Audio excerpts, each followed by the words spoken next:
Gracias, Guillermo, por aceptar esta invitación y un poco de introducción.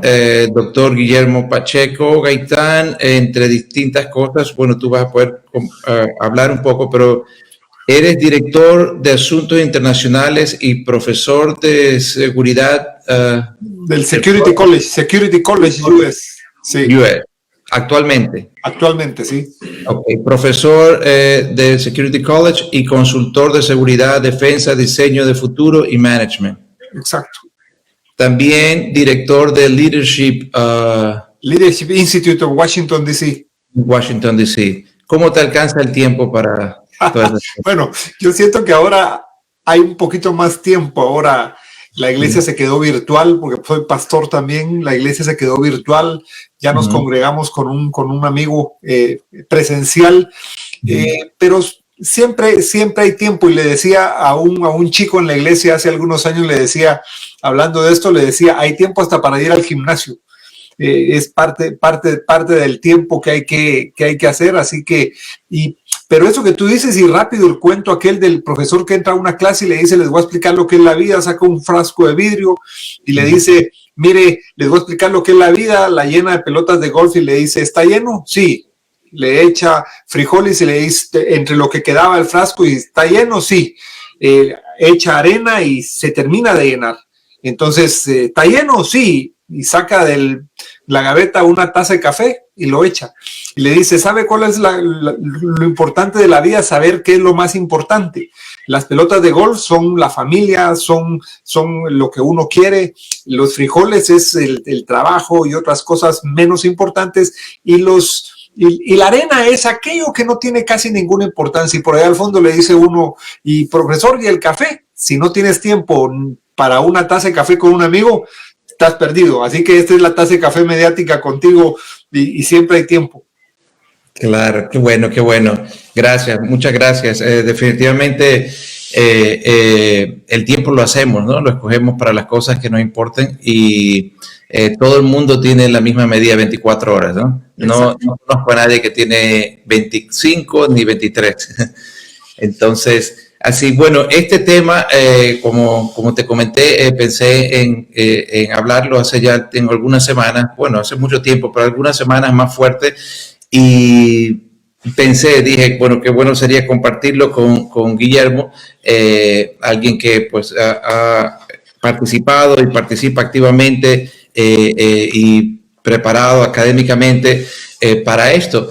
Y hoy más que nunca es imposible estar ajeno a la realidad del efecto que los gobiernos producen en la vida del individuo. ¿Qué nos puedes añadir a eso de ahí, a esa realidad? No, mira, primero entender que definitivamente todo lo que es la gobernanza, hablándolo de esa manera, todo lo que implica la gobernanza tiene bajo su techo todo lo posible. Digo, cada vez más lo privado juega un rol más importante, cierto, pero al final de cuentas quienes definen y ponen las políticas públicas están en los gobiernos, digo, en los gobiernos en sus tres expresiones, ejecutivo, legislativo y judicial. Y aquí en Estados Unidos, como tú muy bien conoces, está muy bien diferenciado ese tema de estos tres procesos. Entonces, es importante porque al final de cuentas,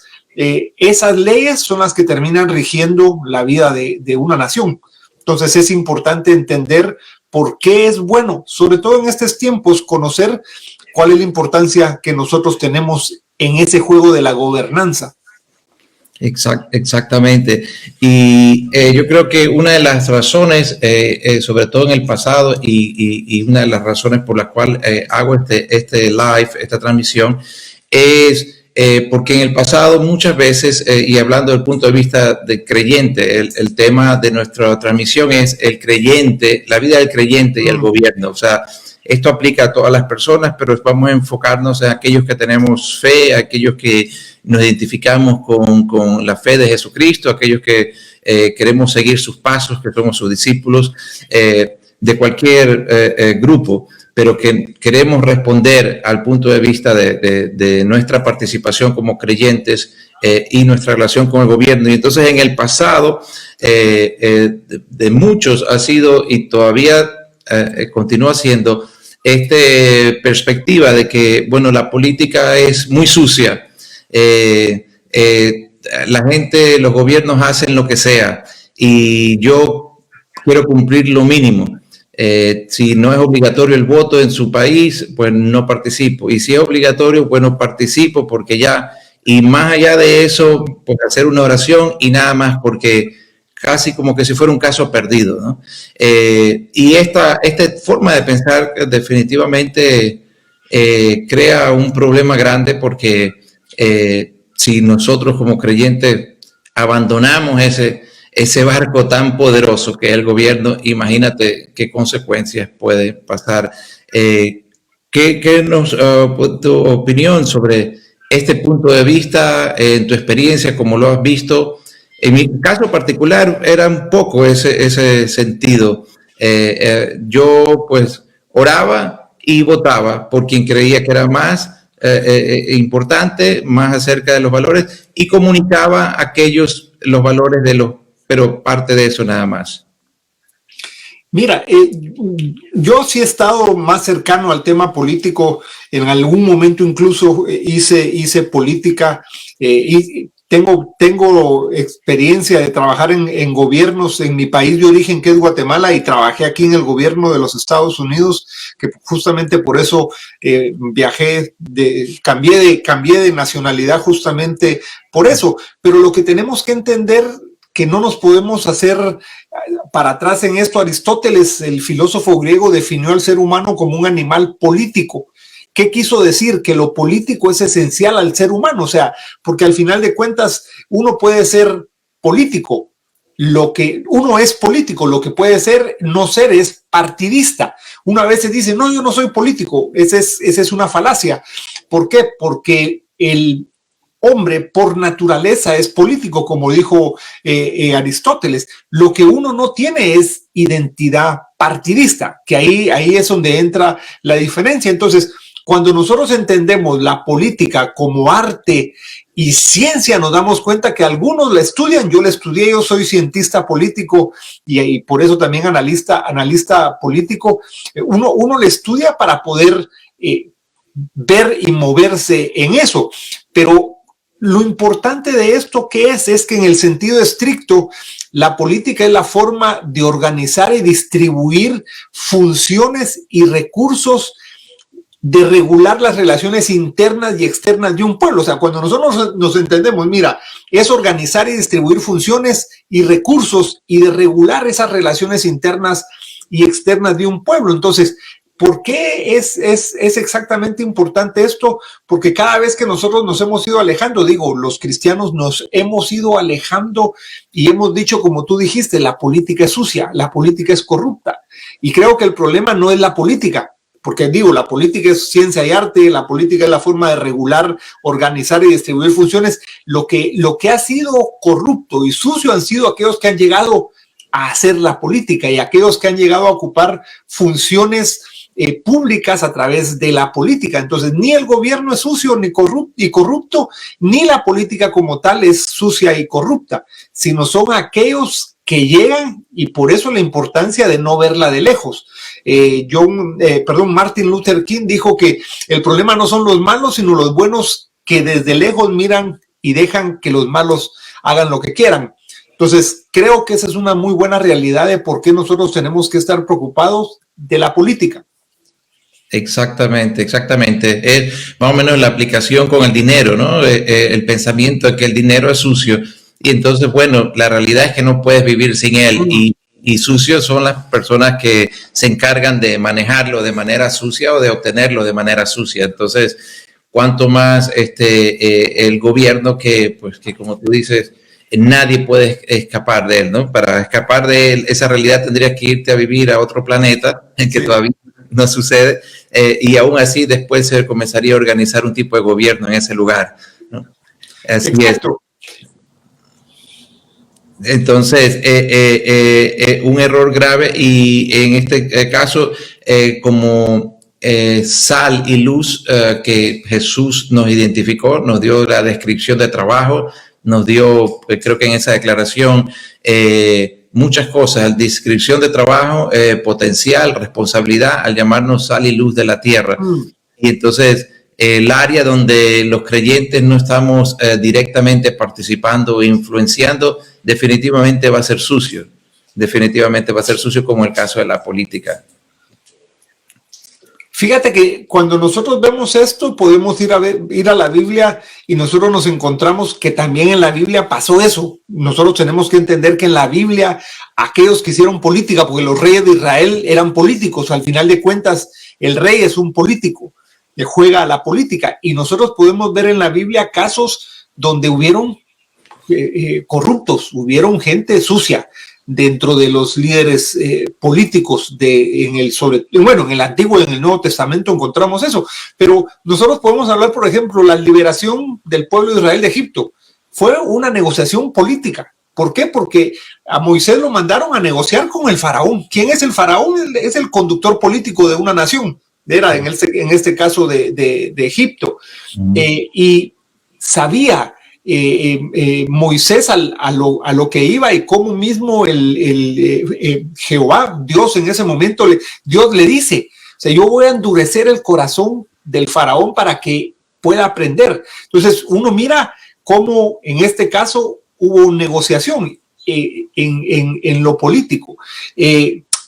Fue sucia, fue corrupta las decisiones en cuanto a la salida del pueblo de Israel por la política egipcia, pues era parte del proceso en el que el pueblo de Israel es sacado de la cautividad, de la esclavitud a lo que habían caído por justamente esa conducción política de Egipto, que habían perdido el conocimiento de por qué habían llegado los judíos, los hebreos, a Egipto. Entonces, este tema que tú traes a la mesa es importante porque la Biblia, o sea, en la Biblia nosotros podemos entender que el mundo es una sola realidad. No hay, nosotros a veces decimos, nos movemos en el ministerio, en el mundo tengo mi negocio en lo mundano. No, en la Biblia no hay lo político y lo religioso, lo espiritual, no. En la Biblia es una sola realidad donde Dios está presente y actúa a favor de su pueblo. Nosotros somos los que por facilidad a veces decimos, no, yo tengo un trabajo en lo mundano, pero también tengo en el ministerio, pero al final de cuentas nosotros no podemos partir eso. Y por eso el tema de la política es muy importante. Así es, esa cosmovisión básicamente dualista, ¿no? Que separa y que no es la cosmovisión bíblica, que ve al mundo como una totalidad, ¿no? Que Dios, el Dios del cielo, el mismo Dios de la tierra, y que Él vio todo lo que había creado y que era bueno en gran manera. Y entonces esa cosmovisión dualista de lo espiritual y de lo natural tiene un efecto, o ha tenido a través de la historia un efecto negativo en la iglesia, como en el caso del gobierno. Pero interesante que tú mencionaste el ejemplo de Faraón, de Egipto y de Moisés, que era una transacción política para liberar a un pueblo. Y hay tantos mitos que se dicen y frases que se creen, como una que vi en las elecciones pasadas, en las dos últimas pasadas, las elecciones de los Estados Unidos, y que comparten las personas y que tienen algún cierto sentido espiritual, pero que no son una verdad completa, que a veces son las más peligrosas. Una de ellas decía, no importa quién esté en la Casa Blanca, Jesús es el Señor. Y entonces suena muy, muy lindo, suena muy real, suena muy espiritual, pero es una falsedad, ¿no? ¿Por qué? Porque el ejemplo de los reyes de Israel, sí importaba quién estaba en el trono. Si estaba David, iba a llevar al pueblo hacia Dios. Si estaba Ezequías, iba a traer reformas y a restaurar el corazón del pueblo hacia Dios. Pero si estaba Manasés, o si estaba el esposo de Jezabel, Acab, iba a llevar a todo el pueblo a la idolatría. Entonces son pensamientos tan falsos dentro del filtro de la Biblia y de la realidad, porque el lugar de liderazgo, el lugar de poder, tiene una influencia grandísima en la nación a través de la historia, y es por eso que esos pensamientos, esas creencias necesitan ser filtradas a través de la realidad de la Biblia y instructores o instrucciones como la que estamos compartiendo hoy, pero es algo, incluso tuve alguna discusión con algunas personas por yo contradecir eso, y después se ven las consecuencias, ¿no? Entonces... Claro, mira, tú mencionaste algo muy importante que me parece que tenemos que considerarlo muy bien. George Barna hace 6 meses más o menos dio una conferencia que yo tuve el gusto de estar en esa, y lo que dijo me preocupó muchísimo porque al final de cuentas revela el desconocimiento de los cristianos a la hora de emitir opinión. Él dijo que del 100% de cristianos que aquí en Estados Unidos van a la iglesia, solo el 6% tienen una cosmovisión bíblica a la hora de emitir opinión en los temas. Tú te puedes imaginar, 6%, y tú lo dijiste, la cosmovisión bíblica. Entonces, ¿por qué los cristianos, y ahí ya me acuerdo quién dijo esto, el pastor Darío Silva de Casa sobre la Roca en Colombia, dijo que los cristianos a la hora de elecciones oran como cristianos pero votan como paganos? Eso revela lo que decía George Barna. Solo el 6% de los cristianos tienen una cosmovisión bíblica. ¿Y por qué oran como cristianos y votan como paganos? Porque oran por la vida, pero votan por aquellos que están en contra de la vida. Oran por la familia y votan por aquellos que están en contra de la familia. Oran por los niños y votan por aquellos que están a favor del aborto. Y entonces, digo, por eso oran como cristianos, pero votan como paganos.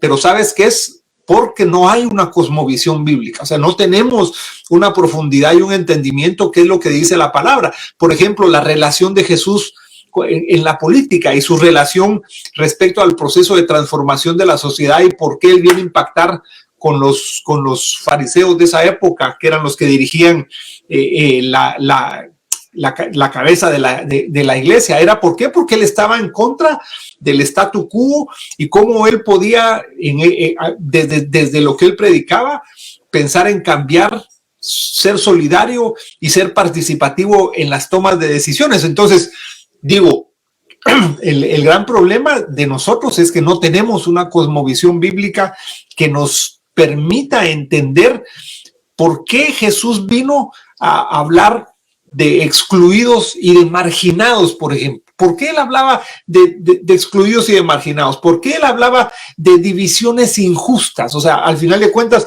cuando hablamos de divisiones injustas, definitivamente estamos hablando de las divisiones que se provocan desde el gobierno, o por ejemplo, de los males que son provocados desde el gobierno y que dañan a la familia. No podemos entonces nosotros dejar de venir desde la Biblia para opinar, sobre todo en un tema como el político. Por eso me parece muy importante este tema que tú estás trayendo nuevamente, José.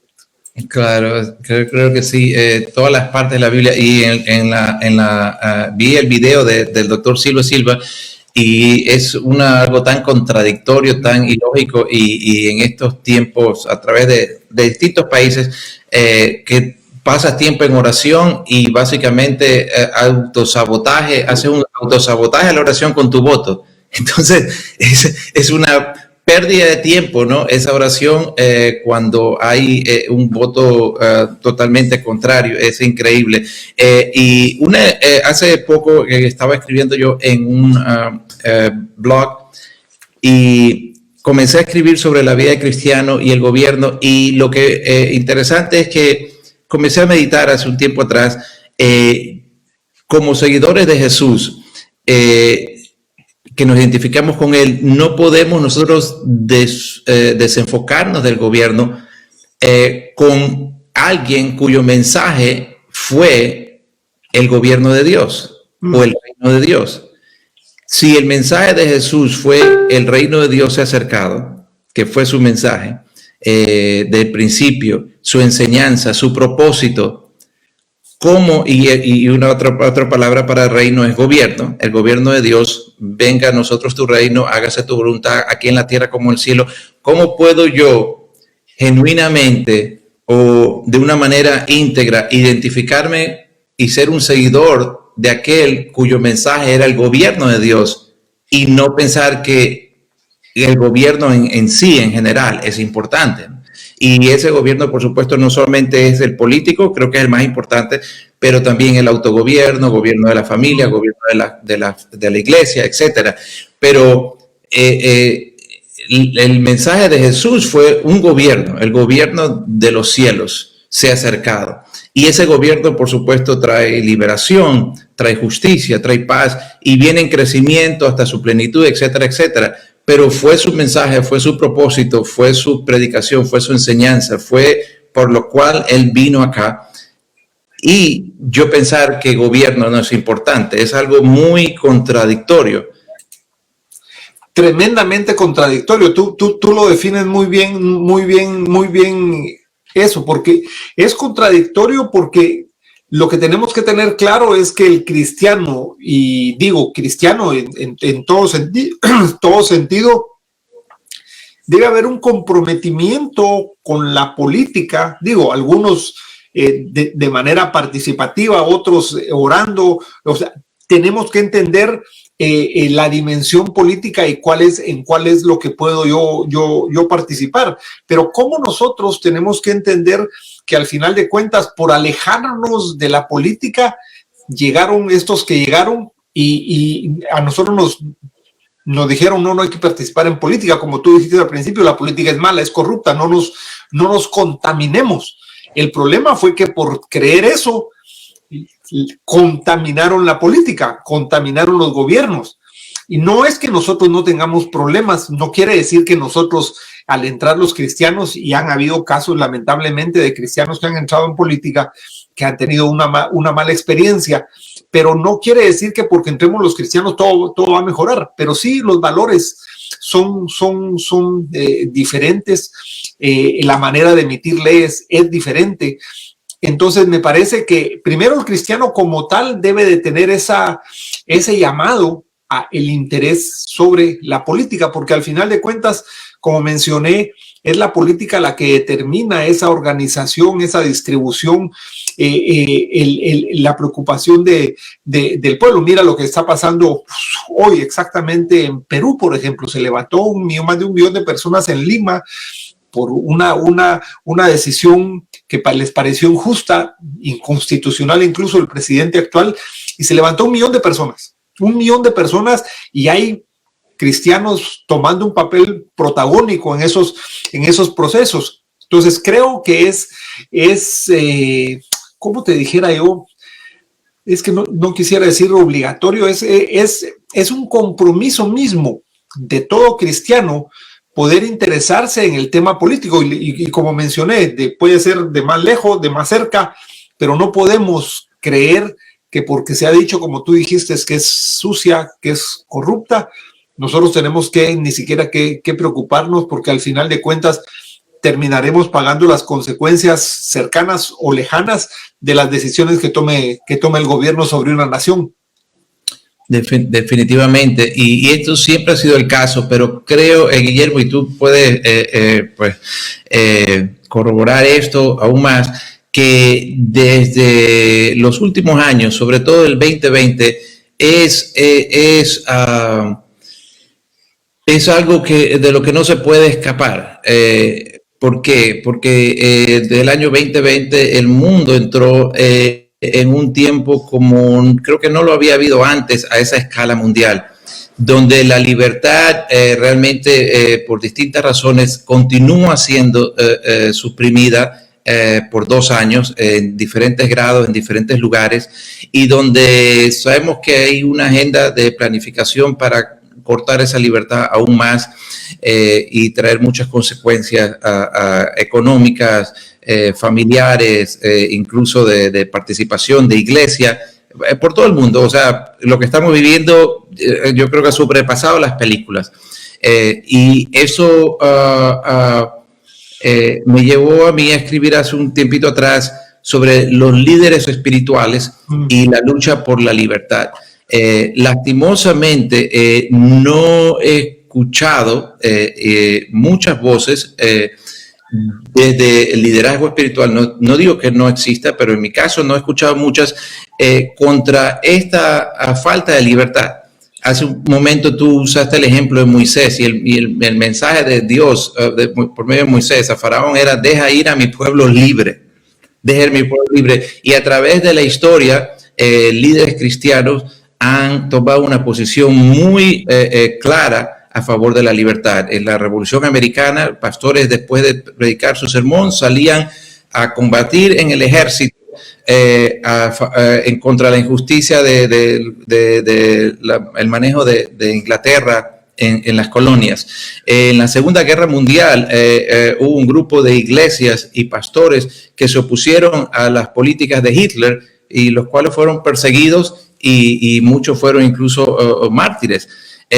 Pero frente a la continua opresión y el robo de la libertad que continúa viviendo, es imposible, creo yo, no tomar una posición muy clara que va más allá de política como se entendería popularmente, ¿no? Una participación de elecciones, etcétera, sino desde el punto de vista de gobierno, desde el punto de vista de influencia, desde el punto de vista del efecto que tiene en la vida de todas las personas, la iglesia, las familias. Entonces, creo que vivimos un tiempo donde no participar de una forma nos está haciendo participar equivocadamente. Sí, fíjate que nosotros podemos ver en el Antiguo Testamento el papel de los profetas, a propósito de lo que estás diciendo, porque al final nosotros vemos cómo los profetas siempre eran puestos cerca del rey, y vemos muchos ejemplos, pero podemos sacar algunas enseñanzas y cómo aquí, sobre todo en Estados Unidos, en el caso de Billy Graham, se decía que tenía derecho de picaporte con los presidentes, porque él podía llegar en cualquier momento. A veces lo mandaban a llamar, incluso la misma reina Isabel llama a Billy Graham. Nosotros podemos ver esa relación de los profetas en el Antiguo Testamento a partir de que ellos tenían una sólida información política en cuanto a con quién era, con quién se relacionaban esto. Eso los hacía que ellos manifestaran una preocupación política mediante lo que recibían de Dios para decirle a los reyes. Además, ellos no asumían actitudes utópicas, o sea, en cuanto a inventar cosas que se pudo haber. Hubo uno que incluso el rey lo llama para que profetizara contra el pueblo mismo de Israel, y tú conoces la historia y cómo el mismo proceso se da en mira, yo no voy a hacer lo que no me dice Dios, parte de esto que estoy hablando de los profetas. Y el profeta también, y ese creo yo que es el punto más importante que nosotros podemos entender en este tiempo, es que los profetas consideraban las instituciones políticas como instrumento de los planes divinos. Entonces, si nosotros lo vemos de esa manera, las instituciones públicas, políticas, son instrumento de ese plan divino que Dios tiene para la tierra, uno se debe interesar por eso. O sea, digo, pensándolo desde esa perspectiva, no podemos nosotros dejar de interesarnos en esas instituciones políticas, porque esas, tú lo mencionaste, es el reino de los cielos. O sea, el reino de los cielos expresado en la tierra, ¿a través de qué? De esas instituciones políticas, públicas, que dirigen a una nación. Son parte de los instrumentos de los planes divinos, y uno puede ver cómo Dios usa a veces presidentes en estos tiempos, como utilizó a reyes, como el caso de Ciro, para cumplir sus propósitos divinos en la tierra. Por tanto, yo creo que la preocupación de los creyentes como tales, pero de aquellos líderes creyentes que son además líderes, como tú muy bien dijiste, o sea, un día orando y el otro día manifestando, un día posicionándose. En ese tiempo que mencionaste era yendo a la guerra. Entonces, nosotros en este tiempo tenemos que entender que hay una guerra muy, pero muy profunda, no ni siquiera al alcance de lo que uno puede pensar de Rusia a Ucrania. Hay una guerra muy profunda en esas guerras que no vemos. Dice que no luchamos contra carne y sangre, sino contra esas huestes celestiales del mal, en contra de que los cristianos puedan regresar nuevamente a las redes políticas. Entonces, me parece que ese es lo que nosotros tenemos que romper para acercarnos más al tema político. Así es, así es. Vivimos un tiempo único y creo que un tiempo donde no podemos escapar de esta responsabilidad. No se puede escapar más. Ahí, bueno, podríamos hablar mucho más de muchas cosas, pero definitivamente las causas y el abandono de esas arenas políticas, de estas áreas de la sociedad, por distintas razones, es una de las cosas en que por las cuales estamos como estamos, yo creo. En el pasado, tanto en la Biblia como en la historia, hubo hombres que tenían otra perspectiva, otra visión y pudieron tener una participación, y creo que es una de las cosas que definitivamente Dios está llamando a volver a tener una visión y una perspectiva del reino distinta a ese alejamiento, a ese pensamiento que nuestra responsabilidad se limita a la vida del más allá solamente y a lo que tenga que ver con ese aspecto de la misión de la iglesia. Exacto. Por eso yo creo, como tú muy bien decías, ese alejamiento, tú como, digamos, ahora que tienes la experiencia en Europa, que la situación es diferente, es ese alejamiento de la política. ¿Qué es lo que nos ha causado como iglesia? O sea, ¿qué es lo que nos ha causado el alejamiento de la iglesia? Te pregunto, por ejemplo, ¿tú por qué tienes esa preocupación por este tema? Claro, bueno, por ver lo que estamos viviendo, bueno, aquí en Europa, en los Estados Unidos de América, en Latinoamérica, y esto lleva a la iglesia a ser reaccionaria, una iglesia reaccionaria más bien que una iglesia proaccionaria, participativa, y entonces que no piensa que es importante preparar líderes para participación, crear diferentes leyes a favor de la justicia y luego salir a reclamar cuando ya esas leyes fueron cambiadas, ¿no? Y eso es lo que vemos en los últimos años. Fíjate, tú hablas de algo importante. Tú dijiste, la iglesia se convirtió en reaccionaria. O sea, en lugar de nosotros ser los que aguantemos la reacción de aquellos que no están en contra de lo que los valores mismos pueden generar en un contexto deseable, nosotros nos volvimos reaccionarios. O sea, ¿por qué? Porque dejamos que otros hagan las leyes. Me parece importante. Por eso es qué hacer para que volvamos nosotros a ser generadores de realidades y no reproductores, porque al final de cuentas nosotros somos reproductores de realidades, y cuando lo vemos y todavía nos da chance salimos a protestar o nos levantamos. Pero ¿por qué no volver a ser, como tú muy bien dijiste, esos proactivos que generen las realidades que en este tiempo son muy necesarias? Imprescindibles, imprescindibles. Cuéntanos un poco de lo que puedas compartir del trabajo, de la labor del Leadership Institute en Washington. Sí. Claro, mira, por estas mismas razones que hemos estado hablando, nos dimos cuenta de la necesidad que hay de levantar liderazgo, pero yo también fui parte. Nosotros ya hace 4 años creamos el Christian Center for Public Life, que terminó siendo también una parte donde se integró Johnny Enlow. ¿Sabes? Johnny Enlow escribió el libro de los 7 montes. Johnny sigue siendo el... Live con Johnny Enlow hace unos meses atrás. ¿Viste? Entonces, Johnny es el presidente de Christian Center for Public Life, que la idea cuando lo generamos fue la preocupación por este nuevo liderazgo que hay que capacitar. En este caso, Christian Center for Public Life era por poder capacitar y ser una posibilidad aquellos que tenían el llamado a la política, directamente a participar en la política.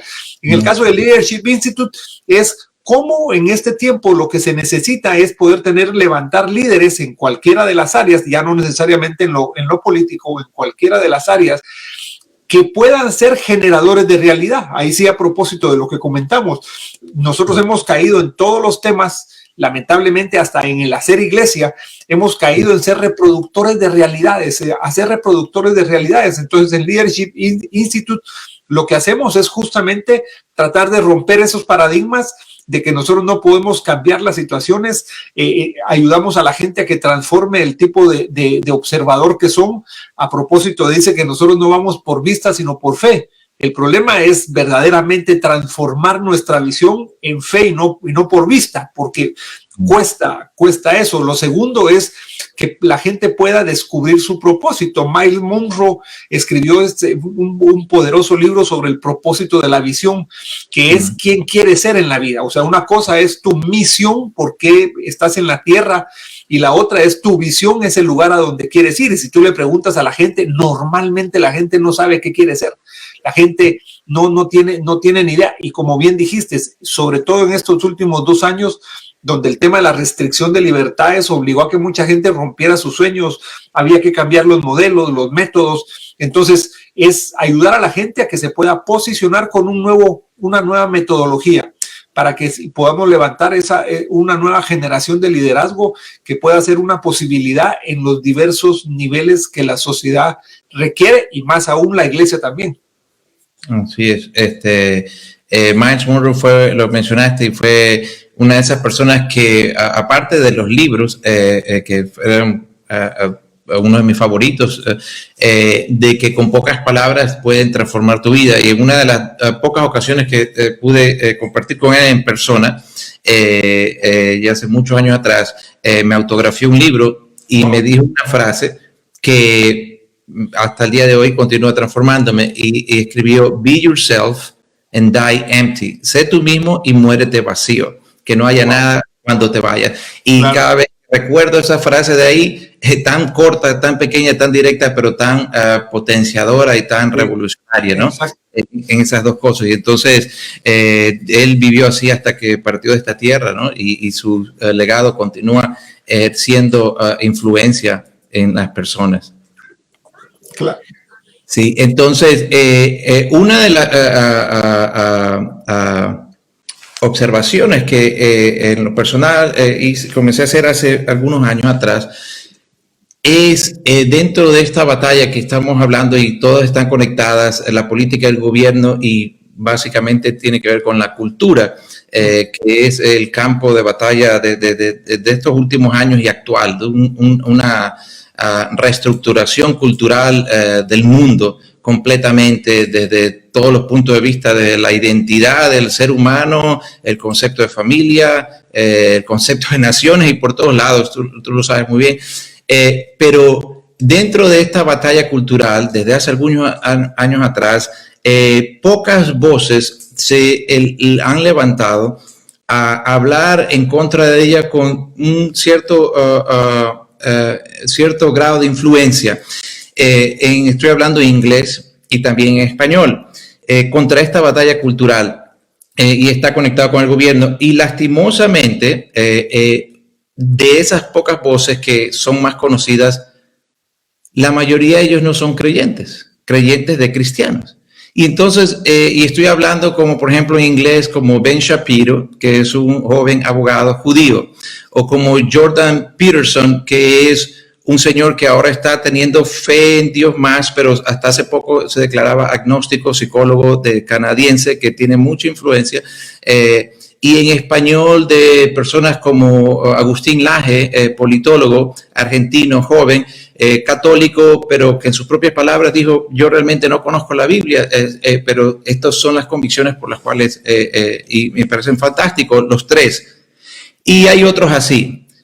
Pero no hay ninguno de ellos, y no sé si tú me puedes corregir, a ese nivel de influencia que sea un creyente cristiano, evangélico, protestante, como le podemos llamar evangélico. Y entonces eso me lleva a una deducción, que dentro de la iglesia no hemos podido aún desarrollar tipo de líderes que puedan hablar soluciones al mundo, y que puedan ser escuchados con una influencia más allá de las áreas de ministerio, de evangelismo, de profetas, etcétera, etcétera. Y eso demuestra una necesidad urgente de hacer un cambio de preparación, de influencia, de mensaje, de perspectiva en la iglesia. ¿Cómo puedes corroborar eso? No te oigo. Lo que tú estás diciendo es una gran necesidad. Voy a ponerte un ejemplo. ¿Por qué Pablo es escogido? Cuando uno realmente mira, sí, Pablo escribió la mayoría de las cartas del Nuevo Testamento, pero Pablo es levantado para irle a hablar a un nivel de personas completamente diferente, y no es porque uno, digamos, que Jesús haya pensado en hacer de menos a los discípulos primeros, pero al final cuando uno veía la preparación que tenía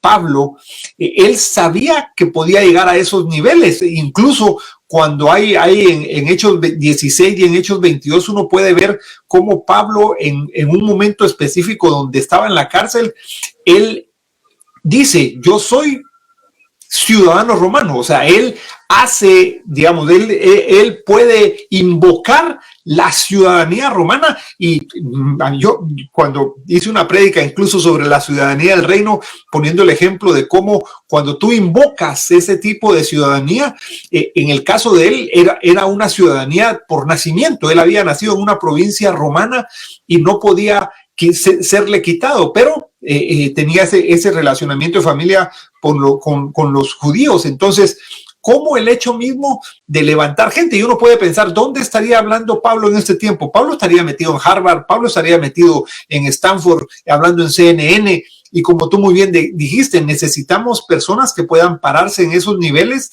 para poder hablar, para poder, no tanto defender, para poder posicionarse. Tú hablaste de Agustín Laje, o sea, la manera como Agustín se posiciona de una manera impresionante y cómo le hacen una guerra increíble. Tengo el privilegio de conocer a Agustín. Él fue mi alumno aquí en Washington un par de veces, que vino a capacitarse en los temas de seguridad y defensa, y uno podía ver, o sea, su alcance que tenía. Y por eso cuando me preguntaste en Leadership Institute es cómo nosotros tenemos la responsabilidad, no solo a veces creemos que es en la iglesia, no, cómo nosotros tenemos la responsabilidad de levantar a líderes que puedan estarse posicionando en diferentes niveles. O sea, en diferentes niveles, ¿cómo se llama? Javif, ¿cómo se llama? Hay un Daniel. Tú lo miras a él hablando y él al final, en medio de sus cosas, él habla de la palabra y él llena gimnasios, él llena teatros. O sea, pero ¿cuántos hay así? Tú muy bien lo dijiste, ¿cuántos hay así? Entonces, creo que una gran responsabilidad es justamente levantar una nueva generación. Digo, no una nueva, poder levantar, yo cuando hablo de una nueva generación, yo no me puedo hacer a un lado y digo, no, yo ahora no tengo nada que hacer. Al contrario, ¿cuál es mi responsabilidad? Sí. ¿Cuál es lo que yo tengo que hacer? Y creo que ese es el mayor desafío que en este tiempo, tú muy bien lo dices, el mayor desafío es poder levantar de ese tipo de liderazgo para poderse posicionar en cualquier arena política, educativa, académica, en cualquier de gobierno. Creo que necesitamos gente preparada y capacitada, entendiendo una cosa. Fíjate que cuando nosotros hablamos de los hijos de Isaacar, dice los hijos de Isaacar entendidos en los tiempos y tenían los planes para que el pueblo de Israel hiciera. Primera Crónicas 12:32. Pero con Marcos Brunet, él muy interesado en esto y me invita a su congreso en Córdoba para hablar de este tema de futuro. Una vez con él pizarroneando, le decíamos, nosotros nos dimos cuenta, me dice, profe, tú hablas mucho del versículo 32, pero arriba de eso y abajo de eso hay más números que nos dicen más. Y cierto, habían más números. Primera Crónicas 12 es cuando David recibe efectivos de las distintas tribus para ir en contra de Saúl. Y cuando tú sumas desde el versículo 23 hasta el versículo 36, se suman 336,656 hombres que recibe David. 336,656. Y de esos, solo 200 eran entendidos en los tiempos. Y dice, y que tenían los planes que el pueblo de Israel tenía que hacer. ¿Qué significa? Que 336,456 hacían lo que 200 podían ser, que eran entendidos en los tiempos y tenían el plan. Entonces, creo yo que el desafío no es que tengamos que levantar a todos los cristianos. No, tenemos que entender que ese porcentaje pequeño, que es 0.006 del 100% de efectivos que recibe David, son los pensadores estratégicos. Entonces hay que levantar líderes que tengan un pensamiento estratégico en el empresariado, en la política, en la educación, en la salud, en las investigaciones, para marcar la diferencia, para que se puedan levantar, no simplemente hacer vociferativos a reactivos, sino al contrario, que sean este liderazgo los que provoquen investigaciones, los que generen nuevas realidades y que las protestas vayan hacia esas nuevas realidades que se están generando desde pensamientos que tengan a Dios aquí y aquí. Y creo que eso va a marcar una gran diferencia en el futuro de muchas naciones. Definitivamente. Personalmente creo que desde la década pasada ha sido la número uno en la agenda de Dios desde el 2010, y creo que en el 2020 las agendas que no se ajustan ahí, 2020 fue como en un examen, y creo que con la respuesta que se dieron, la gran mayoría no pasó el examen. Y tú sabes, cuando no se pasa el examen, no eres promovido, sino que te quedas en la misma. Entonces, pero si pasas el examen, ¿no? Con 20 sobre 20, por poner una calificación, entonces puedes moverte a esa agenda que podemos encerrar en un cambio de perspectiva, ¿no? En un cambio de perspectiva de la agenda de Dios, un cambio de perspectiva de la gran comisión, en un cambio de perspectiva de cuál es nuestra función como agentes del reino en este tiempo y en esta década. Fíjate que tú hablas perdón que te interrumpa, de los agentes del Señor, del reino en ese tiempo. Juan en el Evangelio de Juan, capítulo 16, versículos 12 y 13, llega una conversación de Jesús con sus discípulos que le dice: yo les quisiera decir más, pero ustedes no están preparados para esta conversación. Esto último es interpretación mía. Ustedes no están preparados para esta conversación todavía. Versículo 13 le dice: pero cuando venga el Espíritu de verdad, Él hablará solo la verdad, porque no hablará por Él, sino por el Padre, y les revelará lo que está por venir. Mira, aquí empieza: les revelará lo que está por venir. Jeremías 33:3. Normalmente hemos oído Jeremías 33:3, clama a mí y yo te enseñaré cosas grandes y profundas que no conoces. Finales del año pasado me encuentro Jeremías 33:3 en la nueva Biblia Viva, y me impactó porque dice: pregúntame y te revelaré importantes secretos de lo que está por ocurrir aquí. Ojo con esto, imagínate, dice: pregúntame y te revelaré importantes secretos de lo que está por ocurrir aquí. Entonces ahí yo le di más entendimiento a Romanos 12:2. No vivan como vive el mundo, transfórmense mediante la renovación de su entendimiento para conocer la buena, agradable y perfecta voluntad de Dios. O sea que yo, para poder conocer la buena voluntad de Dios, tengo que generar tres cosas: no adaptarme a cómo vive el mundo, de transformarme por medio de la renovación de la mente. Entonces yo voy a poder hacer preguntas que me va a revelar el Señor importantes secretos, porque voy a estar preparado para esa conversación. Esa es nuestra preocupación, José: poder preparar a líderes que estén preparados para esa conversación y que puedan llegar a hacer esas preguntas. Preguntas para ¿por qué? ¿Tú no crees que Dios quiere posicionar a su gente, a sus científicos, a sus políticos, a sus investigadores, a sus académicos, a sus artistas? Él quiere, mira, me impresionó con esto del famoso de Will Smith en la entrega de los Óscares, cuando se le acerca a Denzel Washington y le dice: ten cuidado, porque cuando más alto estás, ahí es cuando el diablo te va a tocar. Oiga, nosotros necesitamos gente que conozca la palabra, que pueda en momentos así ser luz y sal, pero ser luz y sal en esos ambientes. De nada nos sirve ser luz y sal en las cuatro paredes de la iglesia, y lo digo con todo respeto, no nos sirve de nada.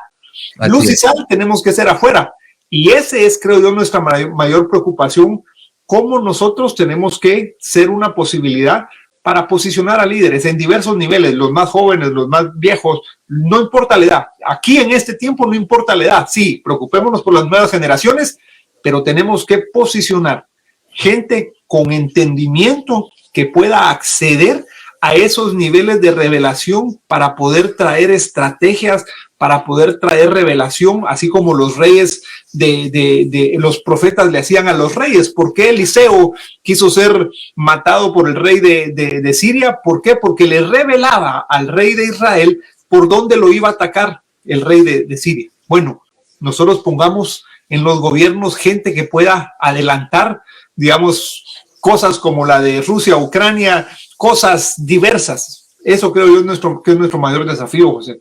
Así es, definitivamente increíble, y eso nos hace emocionarnos por la perspectiva, por el potencial, por las cosas nuevas que Dios trae. Uno de mis pasiones, mi llamado es a eso, afectar a esa generación a través de distintas formas, y como tú dijiste, ese tiempo de querer ser sal dentro del salero no funciona ni ha funcionado. No. Y querer ser la luz de la iglesia tampoco funciona, porque Jesús es la luz de la iglesia, ¿no? Somos la luz del mundo, porque Él está aquí, Él está dentro de nosotros para eso. ¿Qué le pudieras decir bueno, si alguien te interesa contactar al Leadership Institute, hay una forma de contactarlo? En este momento estamos terminando de definir nuestra plataforma, nuestra página web. Yo en poco tiempo, en menos de 2 semanas, eso estará listo. Pero a través de me pueden encontrar en LinkedIn, en Twitter, en Facebook, en todas las redes sociales, en YouTube también. A través de eso me pueden encontrar. En Twitter, y en la mayoría estoy como @GuierPacheco, @GuierPacheco. Ahí me pueden encontrar, José. Perfecto. Y lo último, para no alargarnos más, podríamos seguir hablando, y este tema tan apasionante, ¿qué le podrías decir a alguna persona que pueda ver esto de aquí, esta transmisión, y decir, bueno, yo tengo ese deseo, tengo esa pasión de poder servir a mi nación en diferentes escalas, diferentes niveles, como un servidor público, y soy un creyente y creo que es lo que Dios me llama? ¿Qué palabras, qué direcciones en este corto tiempo o de ánimo le podrías compartir a esa persona? Mira, yo creo que el primer punto aquí es poder tener esa relación vertical. Digo, vertical es con Dios, para poder tener una intimidad con Él, porque Salmos 32:8 dice, el Señor dice, yo te instruiré, yo te enseñaré el camino que debes tomar, yo te aconsejaré y yo velaré por ti. O sea, tú te puedes imaginar, le dice, yo te voy a instruir, tú te puedes imaginar qué instructor es ese, Dios mismo. El guía que necesitamos, el guía turístico cuando vamos a visitar algún país, dice, yo voy a ser tu guía y te voy a enseñar el camino que debes tomar. Ya cuando vayas en el camino, yo te voy a aconsejar para que no te vayas ni a la derecha ni a la izquierda, y que vayas en el camino correcto. Y te voy a cuidar porque van a venir unos ataques furibundos. Por ejemplo, en el caso de José, nosotros no leemos en la historia de José cuántos ataques sufrió él de los egipcios que no querían a un hebreo como el segundo después del faraón. No dice, pero evidentemente, cosa que sí leemos en Daniel. O sea, Daniel leemos, pero Daniel sí nos refleja verdaderamente lo que es estar en la política, que van a haber mucha gente que va a ir en contra tuya. ¿Por qué? Simplemente por envidia, simplemente porque tienes esos valores. Entonces yo le diría a la persona, mire, usted tenga una relación vertical fuerte, porque cuando usted entre a esa arena van a haber muchos ataques, pero al final de cuentas las posibilidades de acceder son muchas. ¿Por qué? Porque la necesidad es mucha. Dice que la mies es mucha, mas los obreros son pocos. Entonces, lo principal es poder saber a dónde quieres ir.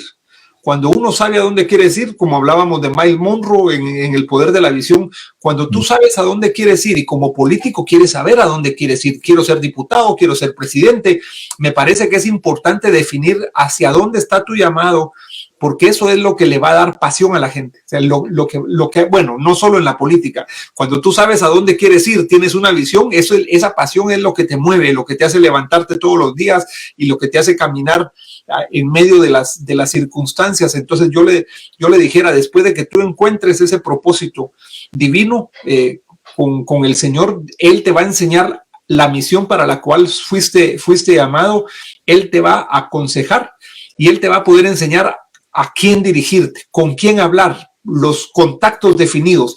Lo importante es también tener un grupo entre amigos todo es más fácil, decimos aquí con unos amigos pastores, entre amigos todo es más fácil, saber con quién te vas a mover, pero Y si tiene un pastor, pienso que también la guianza del pastor, que ese es otro gran desafío que en el Christian Center for Public Life lo pensamos. ¿Cómo ayudarle a los pastores a poder ser esa posibilidad para la gente que quiere ir a la política? Porque muchas veces, en lugar de impulsarlos, los detienen. Los detienen. Entonces, si hay mucha confianza con su pastor, el líder espiritual, me parece que sí es importante también tener un acercamiento con su líder espiritual. Así es, excelente. Bueno, pueden ponerse en contacto con el doctor Guillermo Pacheco Gaitán, cualquiera de sus plataformas sociales si están interesados y en lo que pueda ayudar. Igualmente pueden contactarme a mí en lo que podamos servir de liderazgo, guía o inspiración, que el tiempo se va rápido cuando uno habla de lo que le gusta, de lo que le apasiona. Y para resumir, pues hemos dicho que es imposible de un cristiano ignorar su participación. También no destruir con su voto su oración. No votar algo contrario a lo que se está votando. No, horas de oración o meses de oración o años de oración, destruirlo en unos minutos de votación. No se puede. La oración y la votación tienen que ir de acuerdo con sus valores.